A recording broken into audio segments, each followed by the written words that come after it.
Close your eyes for just a moment and imagine the year 4 BC. Not the world you know, not the world of glass towers and digital screens, but a world of dust and stone and fire. A world where the smell of burning olive wood drifts through narrow alleys before dawn. A world where men settle debts in barley and measure time by the movement of stars. Now imagine standing on the crest of a Galilean hill just as the sun begins to bleed orange across the horizon, and looking down into a valley that is about to change the history of the entire human race. Below you, just 4 miles from a small, almost invisible village called Nazareth, an entire city is rising from rubble. Stone by stone, beam by beam, the hands of hundreds of laborers are pulling something magnificent out of the earth. This city is Sepphoris, and the man rebuilding it is Herod Antipas, the Roman-appointed tetrarch of Galilee. A man of dangerous ambition and limitless resources, he has called in craftsmen from across the region. He needs men who can read a blueprint drawn in the dirt, men who can quarry limestone in the dark and shape it by touch, men who understand the geometry of arches and the physics of load-bearing walls. He needs the best builders in the land, and somewhere in that army of laborers, calloused hands gripping iron tools, dust coating their beards, the sun burning the back of their necks, there is a man from Nazareth. A quiet man. A precise man. A man whose name, 2,000 years later, is still spoken by more than 2 billion people every single day. His name is Jesus of Nazareth. And before he ever opened his mouth to preach, before he ever healed the sick or walked on water or raised the dead, he was a builder. For nearly 3 decades, he was not a wandering teacher or a public miracle worker. He was a tecton. And understanding what that word truly means will change everything you think you know about who Jesus was, where he came from, and why his words carry the weight that they do. The word tecton appears only twice in all of the New Testament. But those 2 appearances contain a universe of meaning. In our modern English Bibles, the Greek word tecton is translated as carpenter. And for most people raised in the Western world, that word summons a certain image, a gentle craftsman in a sunlit workshop, surrounded by the warm smell of fresh-cut pine, turning out hand-carved chairs and neatly dovetailed boxes. It is a cozy image, a peaceful image, an image that unfortunately has almost nothing to do with the reality of first-century Galilee. To understand what a tecton actually was, you need to understand the land. The Levant, the region we now call Israel, Palestine, and southern Syria, is not a forested country. It was not then, and it is not now. The hills of Galilee are rocky and limestone white. Trees exist, but they are not plentiful. Cedar came from Lebanon, and it was expensive, reserved for temples and the homes of the very wealthy. Sycamore and cypress were available in limited supply. But the primary building material of the ancient Galilean world was not wood, it was stone. Thick slabs of pale yellow limestone that had to be quarried, hauled, shaped, and fitted with extraordinary care. This means that a first-century tecton was not primarily a woodworker. He was a builder in the fullest and most demanding sense of the word. He worked stone as often as he worked timber. He dug foundations into the rocky Galilean soil. He constructed walls that could bear the weight of a second story. He shaped arch keystones and fashioned the massive wooden beams that served as the skeleton of a roof. He was, in modern terms, a combination of stonemason, structural engineer, carpenter, and general contractor, all rolled into one dust-covered, sun-hardened man. The Roman architect Vitruvius, writing just decades before Jesus was born, described the ideal builder as a man who must have knowledge of geometry, history, philosophy, music, medicine, law, and astronomy. That was the theoretical Roman ideal. The practical Galilean version was earthier, tougher, and more immediate. A tekton was a man who solved real problems with his hands every single day. And there is every reason to believe that Jesus of Nazareth was exactly that kind of man. Before we go any further, we want to ask you something. What image of Jesus did you grow up with? Was he the gentle shepherd in the stained glass window? The robed philosopher on the mountaintop? Many of us were handed a portrait of Jesus that was soft around the edges. Distant, almost otherworldly. But what if the real Jesus was more physical, more rooted, more earthy than we ever imagined? Drop your answer in the comments below, because by the end of this video, that image may have shifted permanently. Now let us step fully into the daily world of this craftsman. Nazareth in the 1st century was not the city it is today. It was a village, a cluster of perhaps 300 to 400 people, mostly subsistence farmers and their families, tucked into the limestone hills of Lower Galilee. The streets were unpaved. The homes were modest, single or two-room structures carved partially into hillside caves, their walls built from locally quarried stone and plastered with mud. There was no great synagogue, no marketplace of any significance, no inn catering to travelers. Nazareth was, by any measure, the edge of the map. For a skilled tekton in a village this small, there was simply not enough local work to fill the year. A new home might be built once a decade. Roof repairs were seasonal. The demand for fine woodwork was limited by the poverty of the community. This is why many serious scholars of the New Testament, including John Dominic Crossan, James Charlesworth, and Richard Bauckham, have argued that Joseph and Jesus would almost certainly have made regular trips to Sepphoris. 4 miles on foot, roughly an hour's walk each way, in sandals, along a dusty limestone path, in the heat of a Palestinian summer. Think about what that commute meant over the course of a lifetime. If Jesus began working alongside Joseph at the age of 12 or 13, as was the custom in ancient Jewish society, and continued until he launched his public ministry at around 30, that is potentially 18 years of daily labor on construction projects. 18 years of hauling stone, measuring angles, cutting timber, mixing mortar made from slaked lime and volcanic ash. 18 years of watching Sepphoris grow from rubble into what Roman writers would eventually call the ornament of all Galilee. And during those 18 years, Jesus would have passed through the gates of a Roman city every single day, hearing Latin and Greek spoken alongside Aramaic, watching Roman soldiers patrol the streets, observing the machinery of imperial power up close. He was not a sheltered village mystic. He was a working-class man with eyes wide open. Let us talk about the tools. Because the tools of a 1st century tekton tell us something profound about the discipline, the patience, and the sheer physical endurance that this kind of work required.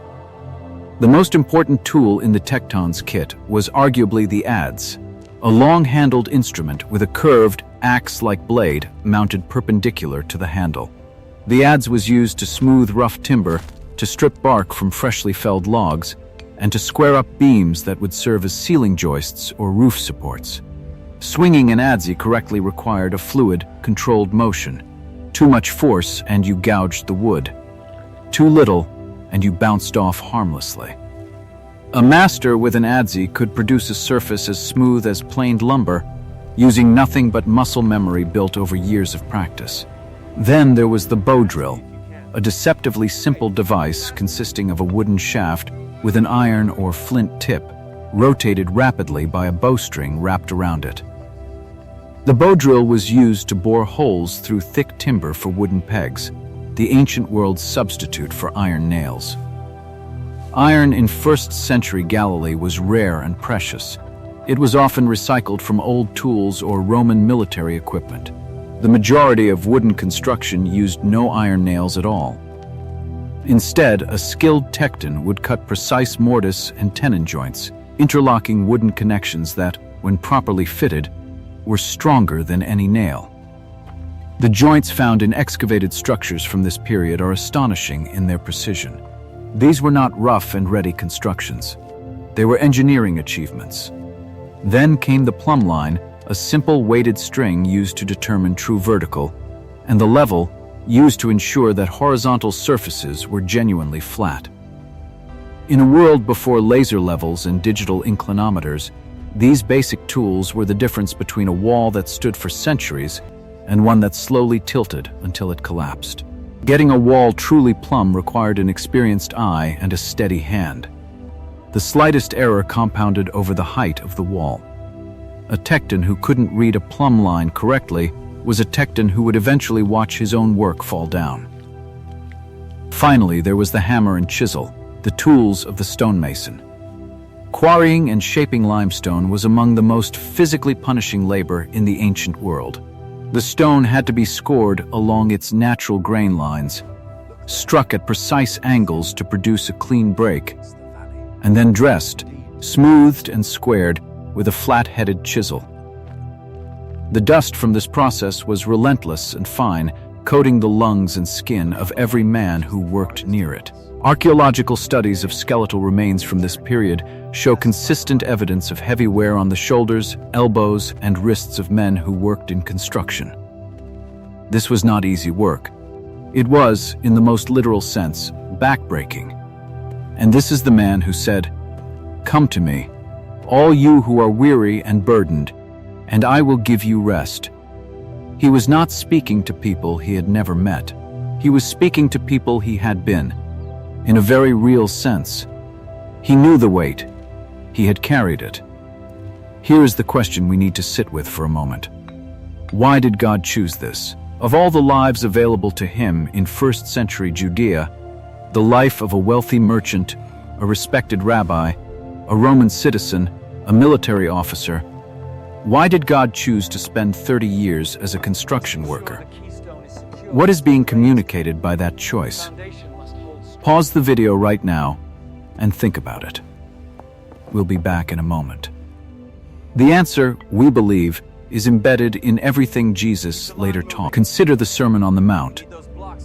When Jesus says, "Therefore everyone who hears these words of mine and puts them into practice is like a wise man who built his house on the rock," he is not drawing from abstract philosophy.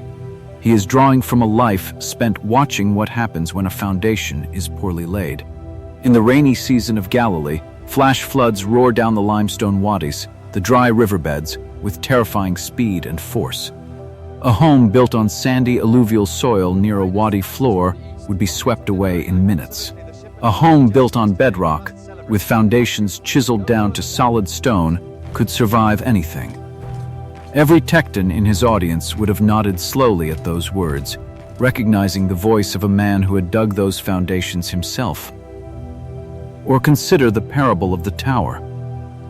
Suppose one of you wants to build a tower, Jesus says. Won't you first sit down and estimate the cost to see if you have enough money to complete it?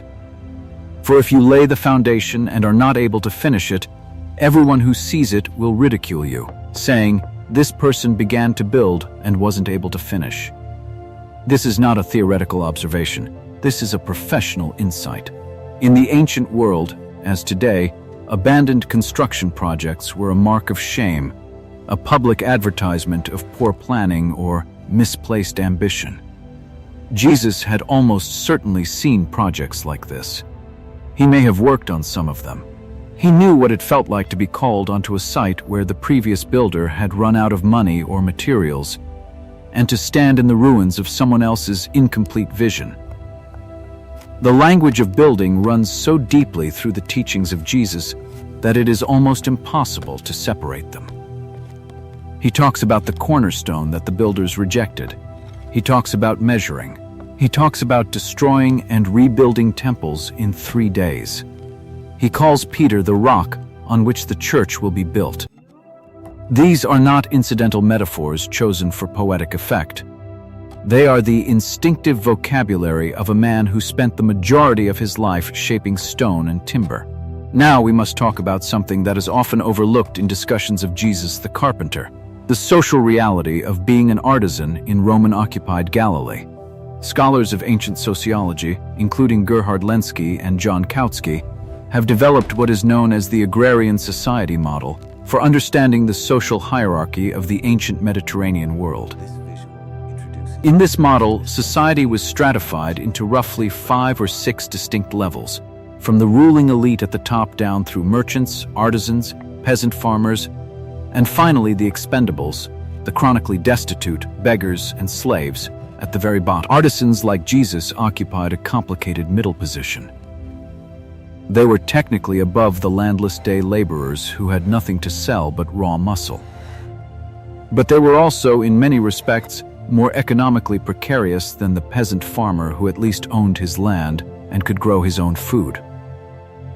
An artisan owned his skill, his tools, and his reputation, nothing more.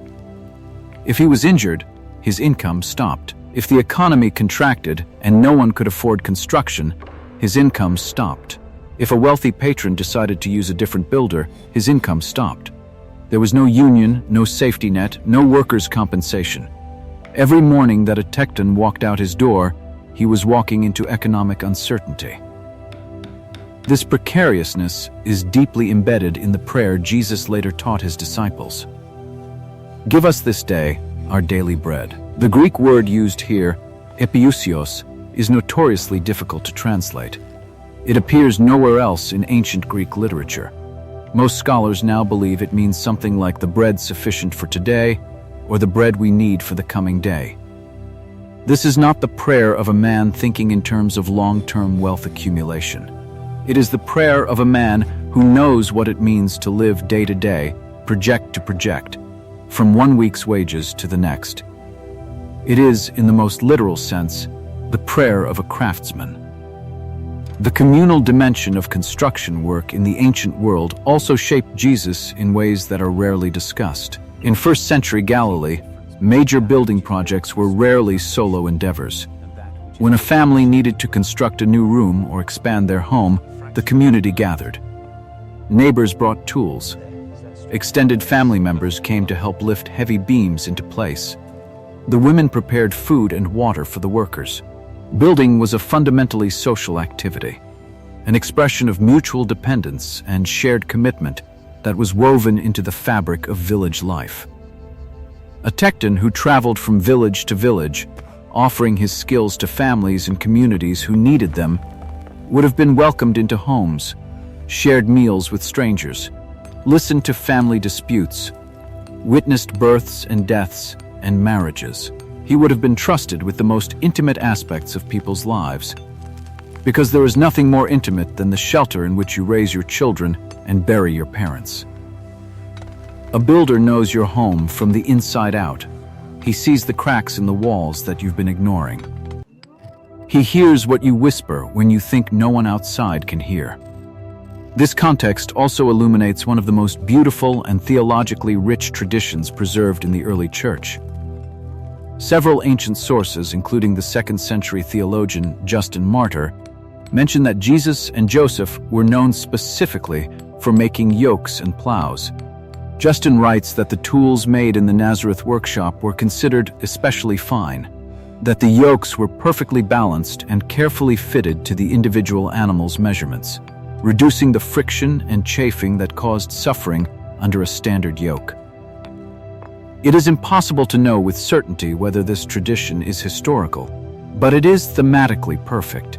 When Jesus stood before the crowds and said, "My yoke is easy and my burden is light," he may have been speaking with the quiet confidence of a craftsman who understood, at a tactile, physical level, what it meant to design a burden that did not destroy the one who carried it.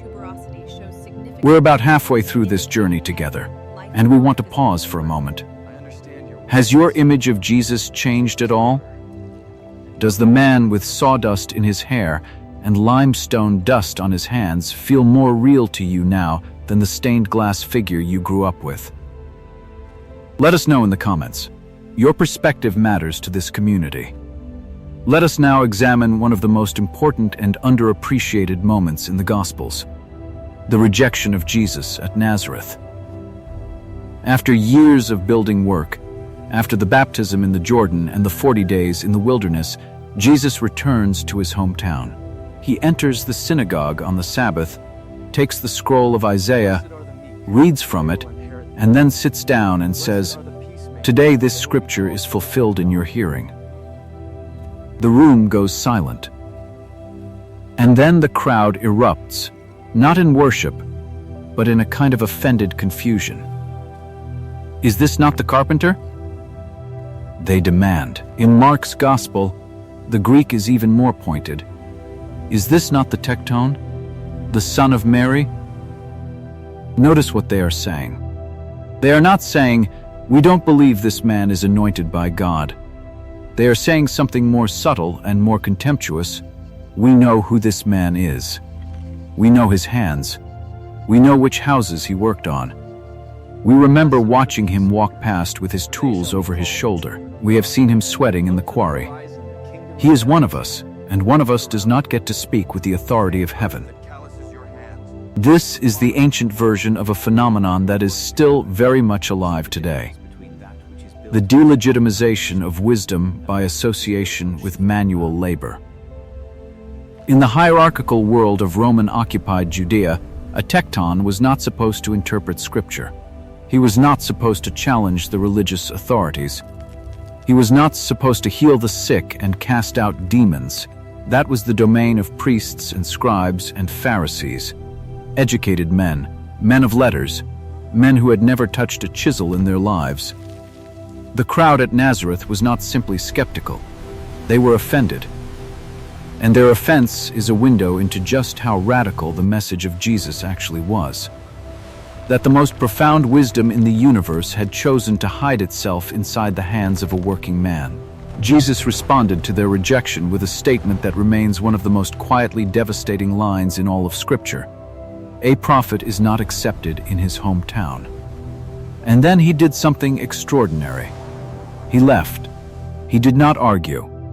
He did not perform miracles to prove himself. He simply moved on, to Capernaum, to the lakeshore, to the hillsides and the villages where people were hungry enough to listen. He had spent 30 years building things for people who never asked his opinion. He was not going to waste his breath on those who had already decided he was nothing more than his trade. The archaeological record of first-century Galilee gives us remarkable detail about the craftsmanship of this era. Detail that makes the world of Jesus feel startlingly real and immediate. Excavations at Sepphoris, conducted extensively from the 1980s onward by teams from Duke University and the Hebrew University of Jerusalem, have revealed a city of genuine sophistication. There are mosaic floors with extraordinarily fine tesserae.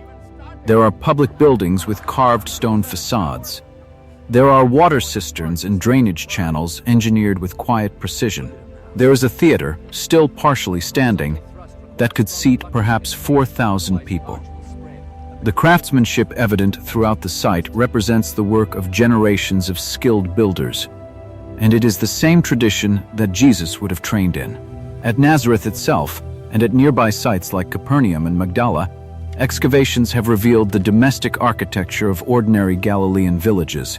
The courtyard homes with their shared central spaces, the grain storage pits cut into bedrock, the plastered cisterns designed to collect rainwater during the winter months. These are the homes that a tecton would have been called upon to build and maintain. And what the archaeology shows is that even in these modest settings, the workmanship is careful and considered. The stone is dressed, not just stacked. The walls are plumb. The thresholds are cut cleanly.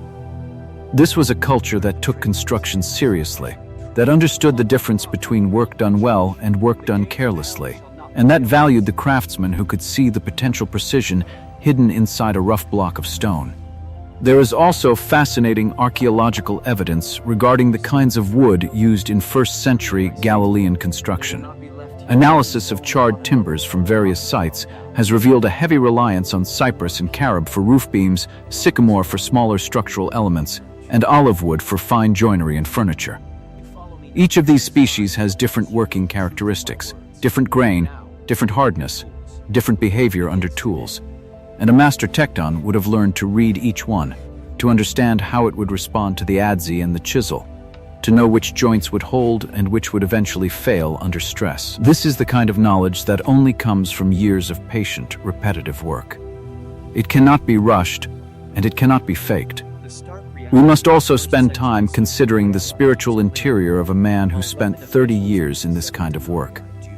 There is a certain kind of wisdom that is specific to physical labor, a wisdom that is nearly impossible to acquire through reading or study alone. It is the wisdom of resistance, the knowledge of what happens when you apply force to a material that refuses to cooperate easily. Stone that fractures in an unexpected direction. Timber that warps as it dries. A joint that looks perfect until the first winter rain swells the wood and splits it open. A wall that stands perfectly plumb until the soil beneath it shifts. Working with these materials teaches you viscerally and repeatedly that the world does not bend to your will merely because your intentions are good. It teaches you that patience is not a passive quality, but an active skill. That sometimes the only way to make progress is to stop pushing and wait. It teaches you that the most beautiful results often come from the deepest struggle, and it teaches you something that no amount of academic theology can adequately convey. That there is holiness in ordinary work. That the man who shapes a stone well is participating in something sacred. That the world itself is a kind of workshop in which careful hands and a willing heart can produce something genuinely good. We believe that Jesus carried all of this understanding into his ministry.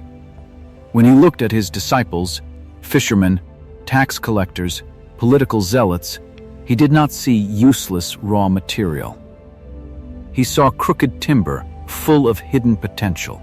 He saw rough-hewn men who, with the right shaping, could bear enormous weight. He was, in the deepest possible sense, still a tecton. He had simply moved from shaping stone to shaping souls. And finally, we must confront the most profound dimension of all. When Jesus walked the road to Golgotha carrying the crossbeam on his shoulders through the narrow streets of Jerusalem, we are told that the weight was so great he eventually stumbled and had to be helped by a man named Simon of Cyrene. For centuries, Christian artists have depicted this scene as pure spiritual agony, the Son of God crushed beneath the weight of human sin. And that interpretation is not wrong. But there is another layer of meaning that is almost never discussed. Jesus had been carrying heavy timber since he was a teenager. For nearly 2 decades, he had hauled beams up Galilean hillsides, lashed them across his shoulders to free his hands for balance on rocky paths, sweated under their weight in the summer heat. The cross was not an unfamiliar burden.